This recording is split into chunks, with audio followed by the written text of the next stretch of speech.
નમસ્કાર, મુદ્દાની વાત જોવાની શરૂઆત આપ કરી ચૂક્યા છો। હું છું આપની સાથે વિકાસ મકવાણા અને હું છું મુફદ્દલ કપાસી।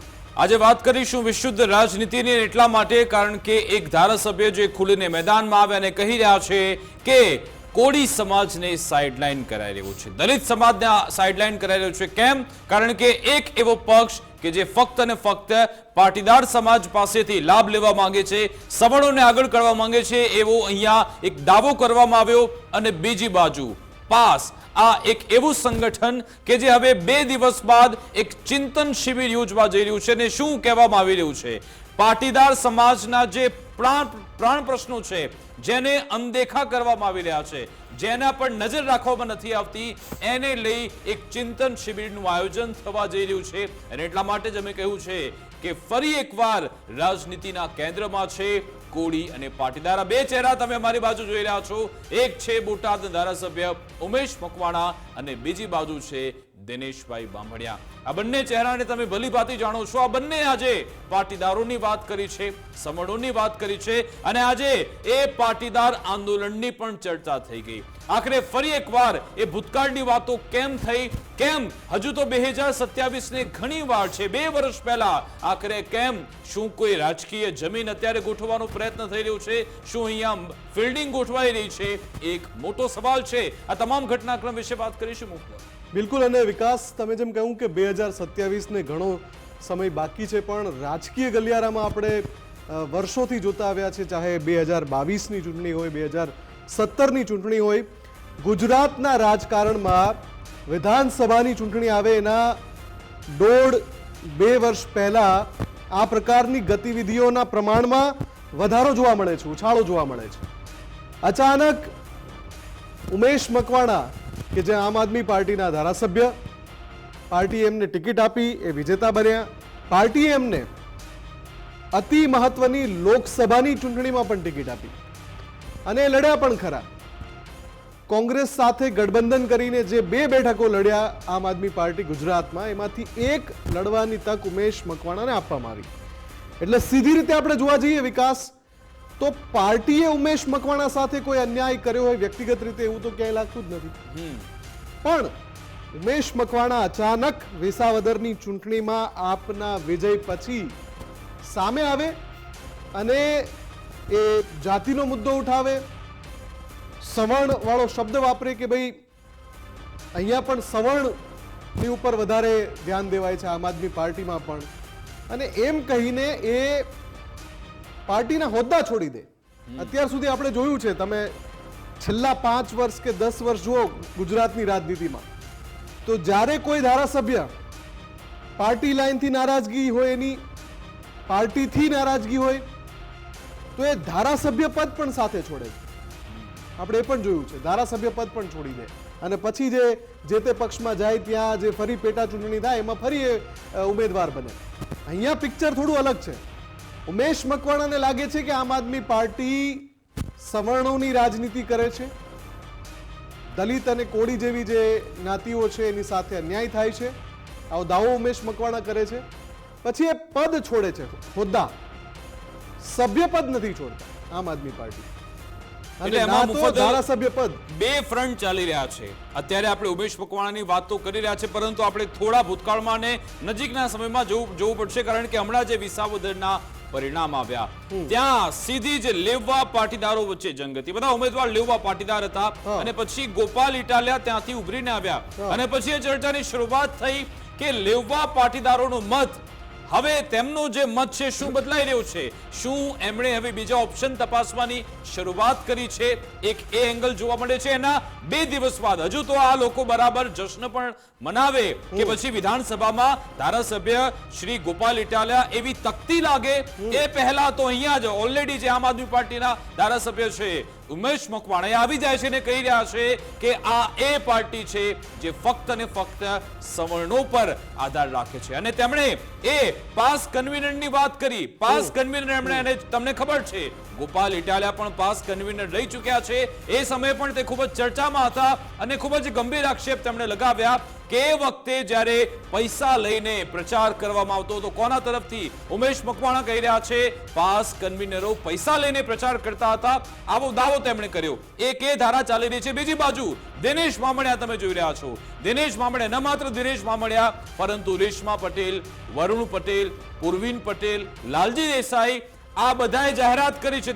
તમામે એક પોસ્ટ કરી છે સોશિયલ મીડિયા પર અને એમાં લખવામાં આવ્યું છે કે સમાજના દેખીતી રીતે જે પ્રશ્નો છે, પ્રાણ પ્રશ્નો છે, જેના પર નજર રાખવામાં નથી આવતી, જેને સાઈડમાં મૂકી દેવામાં આવે છે, એની અમે ચર્ચા કરવાના છીએ. જેમાં લખ્યું છે પાટીદાર સમાજના દેખીતા પ્રાણ પ્રશ્નો. આ દેખીતા પ્રાણ પ્રશ્નો આખરે કયા છે? શું કોઈ મોટું થવા જઈ રહ્યું છે ગુજરાતમાં? એક સવાલ ચોક્કસથી થાય. આ બંને ધારા વિશે વાત કરીશું. પહેલા આપણે વાત કરી લઈએ. આજે ઉમેશ મકવાણાએ ગાંધીનગરથી મોટો ધડાકો કર્યો. જી હા, ઉમેશ મકવાણાએ ધારાસભ્ય પદેથી રાજીનામું નથી આપ્યું, પરંતુ આપની તમામ જવાબદારીમાંથી મુક્ત થઈ ગયા છે. સંગઠનની તમામ જવાબદારીમાંથી મુક્ત થયા. વિધાનસભામાં પણ તેમને આપના દંડક તરીકેની જવાબદારી હતી, એમાંથી પણ તે મુક્ત થયા છે અને તેમણે કહ્યું કે હું આ તમામ કામગીરી હવે મૂકું છું. કેમ? કારણ કે પછાત સમાજને નેતૃત્વ માટે આમ આદમી પાર્ટી પાછી પાની કરી રહી છે. એમણે દાવો કર્યો કે ચૂંટણી તો વિસાવદરમાં પણ હતી, કડીમાં પણ હતી, પરંતુ કડીમાં દલિત ઉમેદવાર હોવાને કારણે આ લોકોએ ત્યાં પોતાના રિસોર્સિસ લગાવ્યા જ નહીં. તેમણે કહ્યું કે હું પોતે પણ ત્યાં ગયો હતો, પરંતુ આ લોકો એટલું ધ્યાન આપ્યું નથી. બધું જ ફોકસ, બધું જ ધ્યાન આ લોકોએ વિસાવદરમાં એટલા માટે આપ્યું કારણ કે ત્યાં દલિત ઉમેદવાર હતો. અને પછી જેવી તેમણે જાહેરાત કરી મુફદ્દલ, તુરંત જ એવું કહેવામાં આવ્યું આમ આદમી પાર્ટી તરફથી કે તમને સસ્પેન્ડ કરી દેવામાં આવે છે. અને પછી ખરો ખેલ પછી શરૂ થાય છે. પછી બધા સમાજની વાત થાય છે. પછી કોળી સમાજની પણ વાત કરે છે ઉમેશ મકવાણા અને પછી પાટીદાર સમાજની પણ વાત કરે છે. વિકાસ, હું તમને યાદ અપાવું, જ્યારે કડી અને વિસાવદરના પરિણામોનું મેરેથોન કવરેજ ગુજરાત ફર્સ્ટે જ્યારે બતાવ્યું હતું, આપણી સાથે વિશ્લેષકો જોડાયા હતા, ત્યારે પણ આપણે ચર્ચા કરી હતી કે આખી ચૂંટણીમાં સેન્ટર પોઈન્ટ વિસાવદર બની ગયું. 2 બેઠકો હોવા છતાં બેલેન્સ નહોતું જોવા મળતું. તો એ કોઈ આમ આદમી પાર્ટીની વાત નથી. કોંગ્રેસે પણ કદાચ મહેનત કરી તો વિસાવદરમાં જ કરી, અને ચર્ચામાં કદાચ ગુજરાતમાં હોય તો એ વિસાવદર જ હતી બેઠક. એટલે અહીંયા ઉમેશ મકવાણાની એ વાતનો છેદ ઉડી જાય છે કે આમ આદમી પાર્ટીએ કડીમાં ધ્યાન નથી આપ્યું. કોઈનું ફોકસ નહોતું. તમને કદાચ યાદ હોય તો એવું કહ્યું છે વિશ્લેષકોએ કે કોઈનું ફોકસ કડી ઉપર હતું જ નહીં. વિસાવદર, હવે જે તમને જે બેઠક પર તમારા સિમ્બોલ પર અગાઉ ઉમેદવાર ચૂંટાયો છે, એ બેઠક પર તમે તમારો મજબૂત ચહેરો ઉતાર્યો છે, ત્યાં તમને જીતવાની તક લાગે છે, તો તમે ત્યાં મહેનત વધારે જ કરવાના કે ભાઈ આ આપણી જ બેઠક હતી તો ફરી આપણને જ મળે. બિલકુલ. કડીમાં આમ આદમી પાર્ટી માટે કોઈ તક જ નહોતી. કેમ કે કદાચ કોઈ ટક્કર પેદા કરી શકે કડીમાં તો એ કોંગ્રેસ પેદા કરી શકે હોત. આમ આદમી પાર્ટી, એમાં પણ સાવ નવો ચહેરો. પણ એ તો બધાને ખબર જ છે, પરંતુ આ રીતે ઉમેશ મકવાણા તરફથી એક પ્રહાર કરવામાં આવે છે અને એમને હવે ઉમેશ મકવાણા પાછળ કોઈ દોરી સંચાર કરે છે કે પછી આ બધી ઉમેશ મકવાણાની પોતાની મગજની ઉપજ છે? એક મોટો સવાલ છે. જનતા જો કે બધું જાણતી હોય છે જી કે આ જે એંગલ કાઢી રહ્યા છે એની પાછળનું સત્ય શું છે? એટલે આમાં કોઈ મોટી રાજનીતિ પણ હોઈ શકે છે, કારણ કે એક એવો પ્રવાહ અત્યારે ચાલી રહ્યો છે આંતરિક રીતે કે હવે શું કોઈ નવો વિકલ્પ આપણે તપાસવો જોઈએ કે નહીં, કારણ કે આટલા વર્ષોથી શાસન ચાલી રહ્યું છે. હવે ત્રીજા પક્ષને તમે જો વિસાવદરમાં કે જ્યાં આમ આદમી પાર્ટી છેલ્લી 2 ટર્મથી જીતી રહ્યું છે, એટલે કે આ જ ટર્મમાં 2022 અને પછી પેટા ચૂંટણી, તો જે રીતે આમ આદમી પાર્ટી મજબૂત થઈ રહી છે, સતત પાટીદારોની વાત થઈ રહી છે અને ઉમેશ મકવાણા પણ એ જ ફ્રન્ટ ખોલીને બેસે છે અને શનિવારે ચિંતન શિબિર યોજાવા જઈ રહી છે. પહેલા આજે ઉમેશ મકવાણાએ રાજીનામું આપ્યા બાદ શું નિવેદન આપ્યું તે સાંભળ્યું. હાલ અત્યારે મારી પાસે વિધાનસભાના આમ આદમી પાર્ટીના દંડક તરીકેની એક જવાબદારી ચાલુ છે, એમાંથી હું રાજીનામું આપું છું. હાલ અત્યારે રાષ્ટ્રીય જોઈન્ટ સેક્રેટરીની મારી પાસે અત્યારે જવાબદારી છે, એમાંથી પણ હું રાજીનામું આપું છું. મારા શીર્ષ નેતૃત્વ માનનીય અરવિંદ કેજરીવાલને મેં આ રાજીનામું એમના પર્સનલ વોટ્સઅપ કરી અને મેં મોકલી દીધું છે અને વિનંતી કરી છે કે પાર્ટી મને દરેક પદ ઉપરથી જવાબદારી મુક્ત કરે. એ મારી બોટાદની જનતાને હું પૂછીશ, ત્યાં મારી બોટાદની જનતા વચ્ચે જઈશ, કારણ કે મારી બોટાદની જનતાએ મારી ઉપર ભરોસો મૂકી અને મને પદ આપ્યું છે. હું મારી બોટાદની જનતાને અધવચ્ચે રઝળી જાય એવું કોઈ કાર્ય કરવા માગતો નથી. એટલે વિકાસ, અહીંયા જ્યારે ઉમેશ મકવાણા રાજીનામું આપે છે ત્યારે જેમ આપણે હમણાં જ ચર્ચા કરી કે એમણે સભ્યપદ ના છોડ્યું પાર્ટીનું અને એમણે ધારાસભ્ય પદ ના છોડ્યું. તુરંત જ અહીંયા આમ આદમી પાર્ટીએ પણ જરા પણ વાર ના લગાડી. ખબર પડી કે ભાઈ પ્રેસ કોન્ફરન્સ ચાલુ થઈ ગઈ છે એટલે અહીંયા આમ આદમી પાર્ટીનું નિવેદન પણ તૈયાર થઈ ગયું, એમની જે કાર્યવાહી કરવાની હતી એ પણ તૈયાર થઈ ગઈ. તુરંત જ ઈસુદાન ગઢવી આવે છે મેદાનમાં અને કહે છે કે ભાઈ આમને પક્ષ વિરોધી પ્રવૃત્તિ બદલ અમે સસ્પેન્ડ કરીએ છીએ.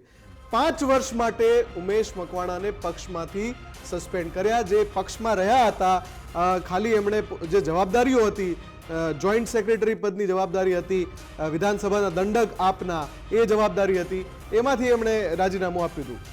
પણ હવે જ્યારે એ સસ્પેન્શનની કાર્યવાહી કરે છે આમ આદમી પાર્ટી, પછી જે કહે છે ઉમેશ મકવાણા, એમાં પણ મોટું ટ્વિસ્ટ છે વિકાસ. જી, એટલે એમાં હવે તો આજનો યુગ એવું છે કે બધું સોશિયલ મીડિયા પર જાહેર થઈ છે. પહેલા નિવેદન નથી આવતા, પહેલા ટ્વીટ કરી દેવામાં આવે છે.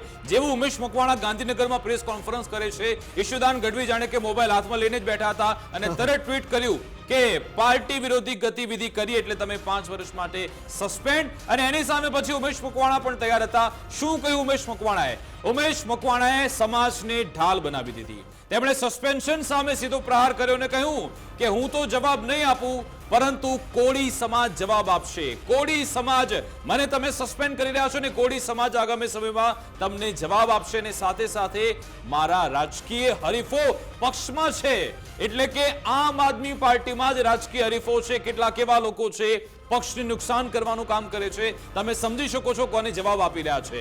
હું તમને કહી દઉં નામ, કામ કે અમે તો કોઈ રાજકીય પક્ષો સાથે જોડાયેલ નથી. ઉમેશ મકવાણા ગોપાલ ઇટાલિયા પર નિશાન સાધી રહ્યા છે, કહી રહ્યા છે રાજકીય હરીફો પક્ષમાં છે. સાથે સાથે એમ પણ કહ્યું કે તમે અહીંયા રાજ્ય સ્તરેથી આ નિર્ણય ન લઈ શકો, રાષ્ટ્રીય સ્તરેથી નિર્ણય લેવો જોઈએ. બીજી મહત્વની બાબત એમ પણ કહી ચર્ચાએ છે કે કદાચ તે ભાજપમાં જોડાઈ શકે છે, પરંતુ કહ્યું કે હું ભાજપ કોંગ્રેસ કોઈને સમર્થન નહીં આપું. આ બધી ચર્ચા તો ચાલતી હતી. કોળી સમાજ તો તે બહાર લાવ્યા, પરંતુ સાથે સાથે 2017ની વિધાનસભા ચૂંટણીનો પણ ઉલ્લેખ કર્યો અને ઉમેશ મકવાણા પાટીદાર અનામત આંદોલનને પણ યાદ કરી ચૂક્યા. જી હા, કારણ કે એમને નિશાન સાધવું હતું ગોપાલ ઇટાલિયા પર. ગોપાલ ઇટાલિયા વખતે પણ પાસ કન્વીનર હતા, એ જવાબદારી સંભાળતા હતા. ત્યારે એમણે કહ્યું પાસ કન્વીનરોએ અનેક લોકોનો ભોગ લીધો. જી હા, ઉમેશ મકવાણાએ કહ્યું પાસ કન્વીનરોએ અનેક લોકોનો ભોગ લીધો છે. કોંગ્રેસની સભા વખતે પાટીદારોના મત માટે આ લોકો સંબોધન કરી રહ્યા હતા. ઉમેશ મકવાણાના નિવેદન જેવું આવે છે એવું તરત જ દિનેશ બામણિયા પણ પ્રહાર કરે છે અને પછી ઉમેશ મકવાણાનું નિવેદન રાજકીય નિવેદન છે એવું દિનેશ બામણિયાએ કહ્યું અને આ લોકોએ રાજકીય રીતે અપરિપક્વતાના દર્શન કરાવ્યા છે તેવું દિનેશ બામણિયાએ કહ્યું હતું. દરેક સમાજના લોકો પોતાના સમાજના હિતની વાતો કરતા હોય છે. ઉમેશ મકવાણા આખરે મનમાં શું લઈને ચાલી રહ્યા છે, તેમને કોણ દોરી સંચાર કરી રહ્યું છે, શું તેમના મગજમાં સ્ક્રિપ્ટ ચાલી રહી છે, કોઈને ખબર નથી. પરંતુ કોળી સમાજ અને પાટીદાર સમાજ બેની તે આજે વાત કરતા જોવા મળ્યા હતા. આ બંને વચ્ચે કેવો વાર પલટવાર થયો એ પણ જોઈ વાદી જે પાસના કન્વીનરો જે હોય, જેને અનેક લોકોના ભોગ લીધા હોય, જ્યારે કોંગ્રેસની સભાઓ જ્યારે હતી 17માં, મેં જોયું છે બોટાદમાં કે એ લોકો જ્યારે કોંગ્રેસના મનોજ પટેલના એ 10-20 હજાર લઈને એને એના સંબોધનો કરતા હતા. એવા લોકોને જ્યારે જ્ઞાતિવાદી વ્યક્તિઓને, વિચારધારાઓ વ્યક્તિઓને જો તમે પાર્ટી આગળ કરશે અને જ્યારે દલિત સમાજના વ્યક્તિઓ, જે પછાત સમાજના મુદ્દાઓ તમે ભૂલી જશો તો ક્યાંક ને ક્યાંક અમારી પાર્ટી પોતાના વિચારો ઉપરથી અલગ. Thank you. ઉમેશભાઈનું આ વિવાદિત નિવેદન રાજકીય નિવેદન છે અને રાજકીય રીતે પોતે અપરિપક્વતાના દર્શન કરાવી રહ્યા છે. ત્યારે પાટીદાર સમાજ હોય કે અન્ય કોઈ પણ સમાજના આંદોલન હોય કે કોઈ પણ મુવમેન્ટો હોય, એમાં દરેક સમાજના લોકો પોતપોતાના સમાજની હિતની વાત કરતા હોય છે. રાજકીય રીતે ઉમેશભાઈએ જે નિવેદન આપ્યું છે તે બિલકુલ નિંદનીય છે અને વખોડવાના લાયક છે. કારણ કે પાટીદાર સમાજ જ એમને પોતાના વિસ્તારમાં મત આપીને ધારાસભ્ય બનાવ્યા.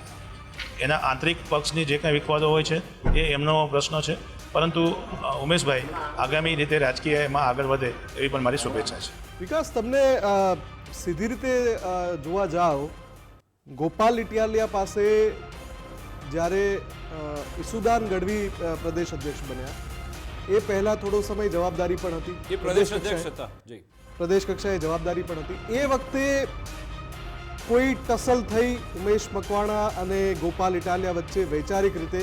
કેમ કે વિસાવદરમાં ગોપાલ ઇટાલિયાને ઊભા રાખવાનો પાર્ટી નિર્ણય લે, એ સિવાય બીજું શું એવું ઉમેશ મકવાણાને થયું હોઈ શકે કે નામ લીધા વિના ગોપાલ ઇટાલિયા પર પ્રહાર? કેમ કે પાસના કન્વીનર શબ્દ વાપરે, એમને ખબર જ છે કે એમની પાર્ટીના સાથીદાર જ એક સમયે પાસના કન્વીનર હતા. તો પછી એવું શું થયું કે ઉમેશ મકવાણાને આ રીતે નામ લીધા વિના પ્રહાર બિલકુલ, એટલે કરવા કે પડ્યો? કંઈક તો કશમકશ ચાલી રહી છે ને હમણાં 6 મહિના પહેલા પણ ઉમેશ મકવાણા આમ તો કોઈ મોટું ધડાકું કરવા જઈ રહ્યા હતા. જો કે હા. એ વખતે ઈશુદાન ગઢવી એમની સાથે આવી ગયા અને પછી અને એમણે કહ્યું કે મોકૂફ બધું સારું છે, કોઈ ચિંતા નથી. જો કે આજે એકલા જ હતા ઉમેશ મકવાણા ને પછી રાજીનામું આપી દીધું. પરંતુ ટર્નિંગ પોઈન્ટ હવે શું આવે છે? ગુજરાતમાં કંઈક મોટું થવા જઈ રહ્યું છે. આ સમાચાર એટલા માટે છે, તમે જુઓ, કારણ કે પાટીદાર અનામત આંદોલન સમયના જે તે સમયના મુખ્ય ચહેરાઓ, સામાજિક આગેવાનો હવે ફરી એકવાર ગાંધીનગરમાં, પાટનગર ગાંધીનગરમાં એકઠા થવા જઈ રહ્યા છે.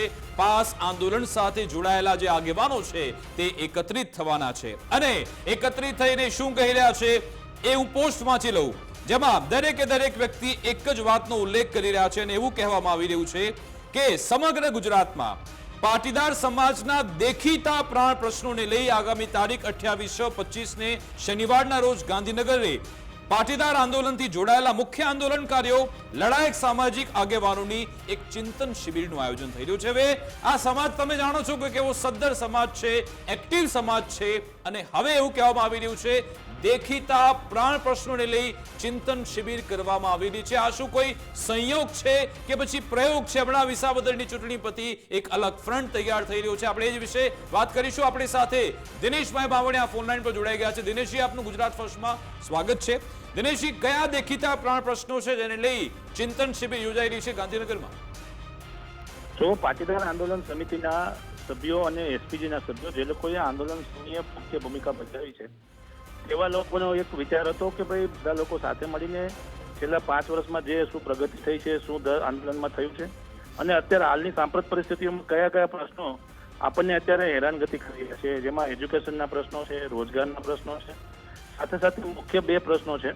એક, આમાં પાટીદાર સમાજની દીકરીઓ હોય કે અન્ય કોઈ પણ સમાજની દીકરીઓ જ્યારે ભાગેડું લગ્ન કરે છે, ત્યારે ભાગી જાય છે, ત્યારે એની ઉપર કંઈક ને કંઈક સહમત માતા પિતાની સહમતિ બનાવે, એવા અમારો મુખ્ય એજન્ડા છે.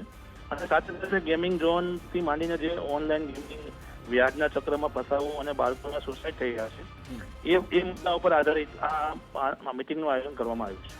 અચ્છા, કોઈ રાજકીય એજન્ડા તો નથી ને? આમાં સૂત્રો તરફથી તો એવી જાણકારી મળી રહી છે કોઈ રાજકીય એજન્ડા માટે ચર્ચા થવાની છે, કારણ કે લીવવા પાટીદારો એક સાથે અલગ મત અત્યારે દર્શાવી રહ્યા છે ચૂંટણીથી, એવું લાગી રહ્યું છે. શું કોઈ રાજકીય એજન્ડા તો નથી ને? ફક્ત સામાજિક પ્રશ્નો જ છે? હું આપને જણાવું કે આમાં 2 પ્રશ્નો મુખ્ય છે. દીકરીઓના એની સામાજિક વ્યવસ્થાઓ છે. સરકાર સામે આમાં કોઈ પ્રશ્ન નથી, હવે આંદોલનનો કોઈ વિષય નથી. બીજી બાબત એ છે કે રાજકીય ચર્ચા એટલા માટે નથી કે આમાં દરેક પક્ષ લોકોને આમંત્રિત કરવામાં આવ્યા છે. આમાં કોઈ એક પક્ષ માટે કે એક વ્યક્તિ માટેનું આ નથી. અને એસપીજી અને પાસ ના તમામ આગેવાનો, ફક્ત રાજકીય જે હોદ્દાઓ પર છે એ સિવાયના તમામ લોકો આ મિટિંગમાં જોડાશે. અચ્છા, હાર્દિક પટેલ આવવાના છે ખરા? એમને તરફથી કોઈ એવું નિવેદન કે સ્ટેટમેન્ટ આવ્યું નથી, એ આવવાના છે ખરા? આ મિટિંગમાં કોઈને આપવામાં આવ્યું નથી, પણ જે સામાજિક રીતે આંદોલનકારીઓ હતા અને જે ધારાસભ્ય બન્યા છે અથવા કોઈ હોદ્દા પર ભોગવી રહ્યા છે, એ લોકોને બીજા રાઉન્ડમાં બીજી વખતે જ્યારે મિટિંગ હશે ત્યારે અમે એને આમંત્રિત કરવા માટેનો નિર્ણય લઈશું. અચ્છા, એટલે અમે એવું માની લઈએ કે ફક્ત તમે સામાજિક પ્રશ્નો વિશે ચર્ચા કરીશું ને આ ફક્ત લગ્નની બાબતો કે બીજી આર્થિક બાબતો એના વિશે છે, બીજી કોઈ રાજનીતિક ચર્ચા નથી? ના, રાજકીય આ બાબતમાં કોઈ પણ ચર્ચા નથી. જી જી, બિલકુલ આભાર દિનેશજી, અમારી સાથે જોડવા બદલ, વાતચીત કરવા બદલ. દિનેશભાઈ, જો રાજનીતિ તમે જો, આ દિનેશભાઈ પણ ભલી ભાંતિ જાણે છે કે જ્યારે કહેવામાં આવતું હોય હા, એને ના સમજાય છે અને ના પાડવામાં આવે એને હા સમજવામાં આવે છે. શું તમે માનો છો કે આ રીતે આ બધા સમાજના લોકો છે એકઠા થશે તો એમાં રાજનીતિક ચર્ચા નહીં થાય? બિલકુલ થશે. આપણે જોયું છે કે પડદા પાછળ બંધ રૂમમાં બધી ચર્ચા થતી હોય છે. વાત સમાજકારણની હોય છે, પણ એનો છેડો મળી જાય છે રાજકારણ સાથે. એટલે સમાજનીતિ થવી જોઈએ, રાજનીતિ કરતા વધારે જરૂરી સમાજનીતિ છે. અને સમાજ માટે જો, પણ એમણે એક વસ્તુ સ્પષ્ટ કરી કે અમારા એજન્ડામાં, એટલે કે મીટિંગ પોઈન્ટ્સમાં ક્યાંય સરકાર કે એની વિરુદ્ધ આંદોલનનો કોઈ મુદ્દો નથી. એટલે જે અત્યાર સુધી એવું હતું કે ભાઈ પાટીદારો વિરુદ્ધ પડતર જે કેસ છે એને લઈને કોઈ ચર્ચા થશે કે કેમ, એ બધી વાત અત્યારે આ વાળી જે મીટિંગ જે થવા જઈ રહી છે એમાં કમસે કમ નથી. પણ આપણે જોયું છે આવનારા સમયમાં કદાચ આપણને કોઈ નવો ફ્રન્ટ પણ જોવા, ત્યાંથી જેવા કેવા સ્ટેટમેન્ટ આવે છે ને આમાં પણ કેવા ફાંટા પડે છે આપણને જાણવા મળશે. આપણી સાથે રાજકીય વિશ્લેષક જગદીશભાઈ મહેતા પણ જોડાઈ ગયા છે. જગદીશભાઈ, ચૂંટણી તો પતી ગઈ, પરંતુ ચોમાસાની સિઝન જેમ બરોબરની જામી રહી છે એવી રીતે આ રાજનીતિની સિઝન પણ જોરદાર જામી રહી છે, કારણ કે ચૂંટણીનું પરિણામ પત્યું પછી આવે છે ગોપાલ ઇટાલિયા બાદ ઉમેશ મકવાણા કે હું રાજીનામું આપું છું. ક્યાંથી? ધારાસભ્ય પદ પરથી નહીં, પરંતુ આપની જવાબદારીમાંથી. સાથે સાથે એમ પણ કહે છે કે સવર્ણ સમાજ પર ધ્યાન અપાય છે, દલિતોને પછાતોને પાછળ રાખવામાં આવે છે, અને 2017માં પણ પહોંચી ગયા કે પાસ કન્વીનરો પૈસા લઈને પ્રચાર કરતા હતા. બીજી બાજુ હવે 2 દિવસ બાદ ચિંતન શિબિર પણ યોજાઈ રહી છે. શું આ કોઈ સંયોગ છે કે પ્રયોગ છે? તમારા અનુભવથી તમે કેવી રીતે આંકો છો તેને? આ પ્રયોગ છે મિત્ર. પહેલી વાત તો કોઈ સંયોગ નથી. ગોપાલ ઇટાલિયાનું જીતવું એ ગુજરાતની રાજનીતિમાં નવા ધ્રુવીકરણનું એપી સેન્ટર છે. હવે દરેક લોકો પોતપોતાની જમીન તલાશી રહ્યા છે. હવે કોઈ જે તે પક્ષમાં અસંતુષ્ટ થઈને, હાસ્યામાં ધકેલાઈને કે મોવડી મંડળથી ખફા થઈને સહન કરવાના મૂડમાં નથી. કોંગ્રેસમાં જિગ્નેશ મેવાણી નારાજ છે અને આમ આદમી પાર્ટીમાં ભાઈ ઉમેશ મકવાણા નારાજ છે. એ નારાજ છે નહીં, બુદ્ધિપૂર્વક થયા છે. શું કામ? દલિતોની સૌથી મોટી વોટ બેંક દેશભરમાં છે. આપની જાણ ખાતર દલિત સમાજની સૌથી મોટી વોટ બેંક, અને એ સમાજ હજી અગાઉના જમાનામાં જેમ કોંગ્રેસને મુસલમાન સમાજ હાંખું વીચીને મત આપતા હતા, વર્ષો પહેલાની વાત કરું છું, એવી રીતે દલિત સમાજની જે વાત કરે એના ઉપર આજની તારીખે પણ દલિત સમાજ ઓળ ગોળ થઈ જાય. એટલે તમારી જાણ ખાતર ઉમેશ મકવાણાએ પણ બુદ્ધિપૂર્વકનો ખેલ પાડ્યો છે કે ભાઈ કડીમાં દલિત સમાજના નેતા જે ચૂંટણી લડતા હતા એ ઉછીના પૈસે લડ્યા. આમ આદમી પાર્ટીએ એની તરફ ધ્યાન સુદ્ધા ન આપ્યું, અને અહીંયા વિસાવદરમાં કારણ કે ગોપાલ ઇટાલિયા પાટીદાર કે સવર્ણ હતા એટલે આખું એમ કે માચડો આમ આદમી પાર્ટીનો ન્યા ખસેડાનો. જગદીશભાઈ, વચ્ચે હું આપને રોકીશ. મને યાદ છે જ્યારે કડી વિસાવદરના પરિણામોની અમે ચર્ચા કરી રહ્યા હતા, એકથી વધારે વિશ્લેષકોએ આ વાત કહી હતી કે કડી છે એ ભાજપનો ગઢ છે, અને કોંગ્રેસ અને આમ આદમી પાર્ટીને વધતા ઓછા અંશે ખબર હતી કે અહીંયા કોઈ ટ્વિસ્ટની સંભાવના નથી, એટલે એમણે બંને પાર્ટીનું ફોકસ નહોતું, ખાલી આમ આદમી પાર્ટીનું નહીં. અને વિસાવદરમાં તો આપની અગાઉ જીત થઈ ચૂકી હતી, આપે આ વખતે લડાયક ચહેરો ઉતાર્યો હતો, એટલે ત્યાં વધારે ફોકસ કર્યું હોય તો આ એંગલ જે ઉમેશ મકવાણા કાઢી રહ્યા છે એ એંગલ લાગતો નથી એવો. એટલે એમને કોઈ દોરી સંચાર કરી રહ્યો છે કે પછી એમની પોતાની ઉપજ છે, આ બધી પોતાની સ્ટ્રેટેજી છે? પાછળ દોરી સંચાર તો કોઈનો નથી ને? બિલકુલ દોરી સંચાર છે, નથી નહીં, છે. એટલે જ મેં તમને કીધું કે એને રાજીનામા આપવાનું કારણ જુઓ, જે દર્શાવ્યું છે સવર્ણ વર્સિસ દલિત જેવું બતાવ્યું છે.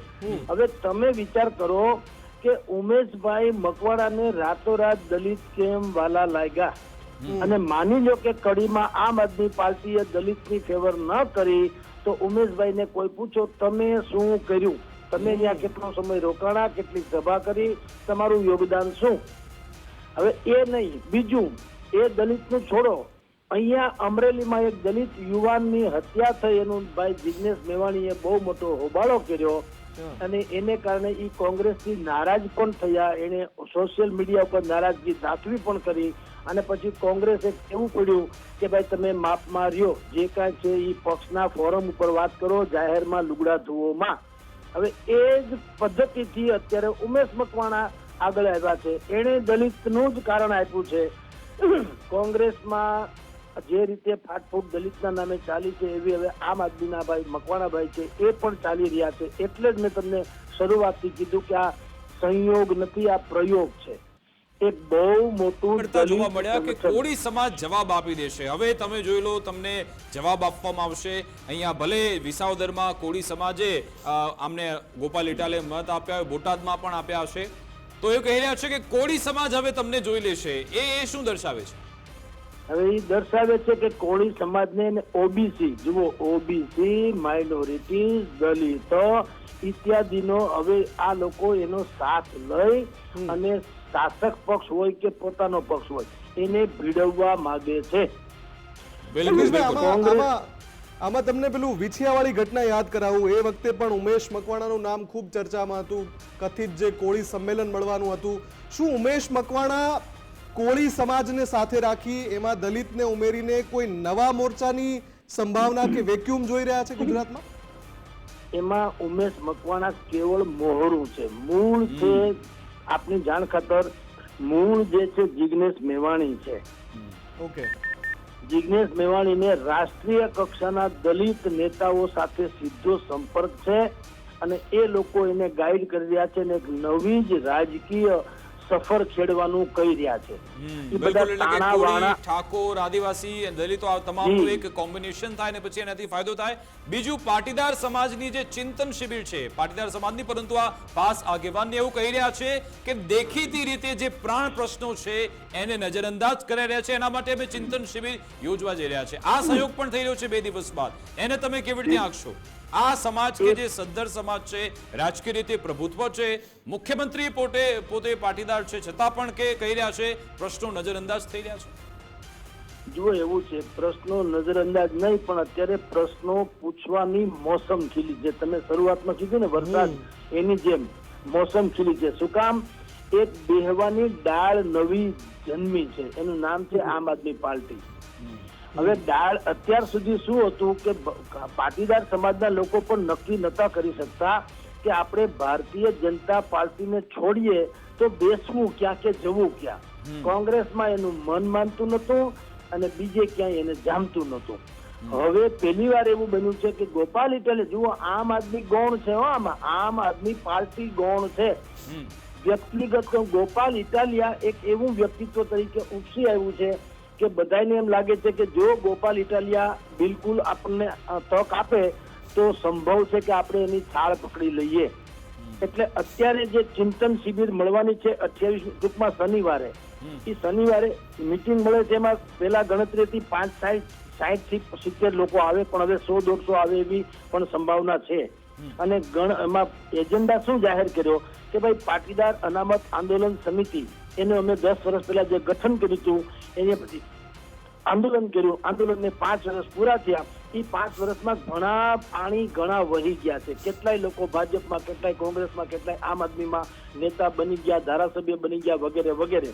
હવે એ સમિતિના મૂળ જેટલા લોકો જે પક્ષમાંથી બધા અહીંયા ભેગા થશે અને પૂછશે કે ભાઈ બોલો તમારી શું શું પ્રોબ્લેમ છે, ને આપણે પાટીદાર સમાજને જો કંઈક મદદ કરવી હોય તો અત્યારે તમે ને અમે બધા જે વિખેરાયેલા છીએ, કોઈ કોંગ્રેસમાં, કોઈ ભાજપમાં, કોઈ આમ આદમીમાં, કોઈ અપક્ષ, કોઈ ફલાણું, એવી રીતે આપણે આગળ વધવું છે કે આપણે બધાએ હંપી જવું છે.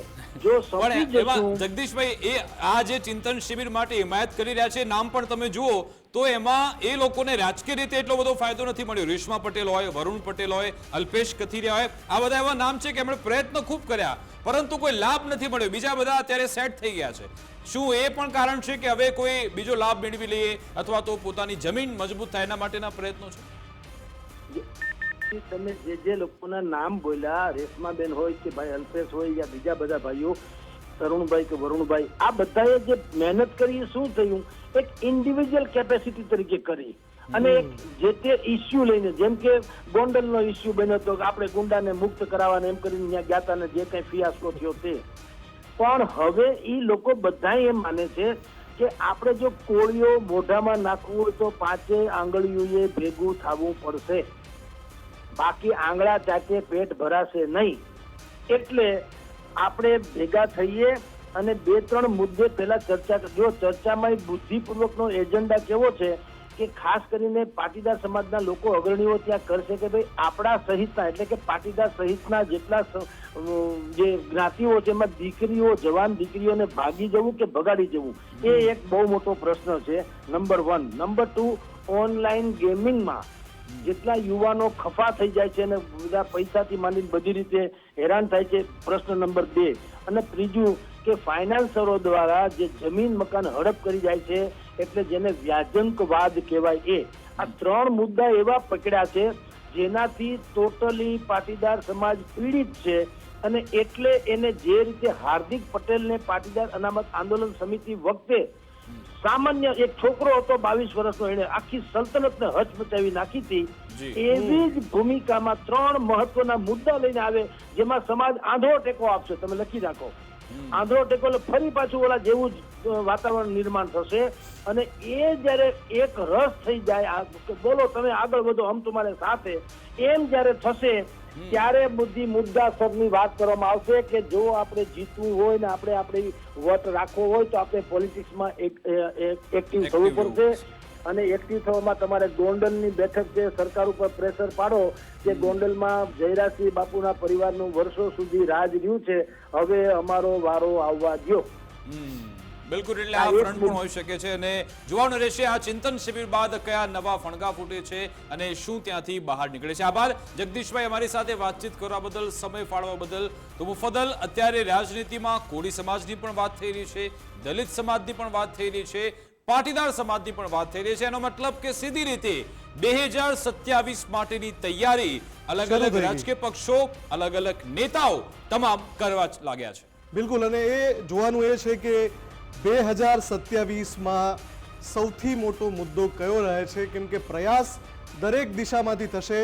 કોળી સમાજવાળો એંગલ પણ એટલા માટે કે ઘણા લાંબા સમયથી કોળી સમાજનું એક મજબૂત સંગઠન રાજ્યમાં બને અને એમાં યુવા નેતૃત્વ, કેમ કે આપણે અગાઉ પણ આ મંચ પરથી ચર્ચા કરી છે કે કોળી સમાજના યુવા ચહેરા વધારે ને વધારે રાજનીતિમાં આવે, એ પણ એક પ્રયાસ છે જે હવે આ વખતે 2027માં જમીની સ્તરે લાવવાનો પ્રયાસ થશે. બીજી બાજુ પાટીદારોના જે મુદ્દા છે એમાં જે જગદીશભાઈએ કહ્યું કે એ બધા પ્રશ્નોને આગળ કરીને આ બધા જે નામ છે એ પણ ફરી એકવાર ચર્ચામાં રહી શકે છે. આ બધાની વચ્ચે ઉમેશ મકવાણા હવે આગળ શું કરી રહ્યા છે, શું એમનું ક્યાંય નક્કી થઈ ચૂક્યું છે કે પછી કોઈ નવા મોરચાની એ તૈયારીમાં છે, એ આગળનો સમય કહેશે. એટલે કે ટૂંકમાં સોશિયલ એન્જિનિયરિંગ જોરદારની થઈ રહી છે. હવે આ સોશિયલ એન્જિનિયરિંગથી સમાજના પ્રશ્નોની યાર્ડમાં જે રાજનીતિ ચમકાવવાનો પ્રયત્ન થઈ રહ્યો છે, કોણ કેટલો ફાયદો ઉઠાવી જાય છે તો આવનારા સમયમાં આપણને જાણવા મળશે. અમારી વિશેષ રજૂઆત મુદ્દાની વાત અંતર્ગત બસ આટલું જ. આપ જોતા રહો ગુજરાત ફર્સ્ટ. નમસ્કાર.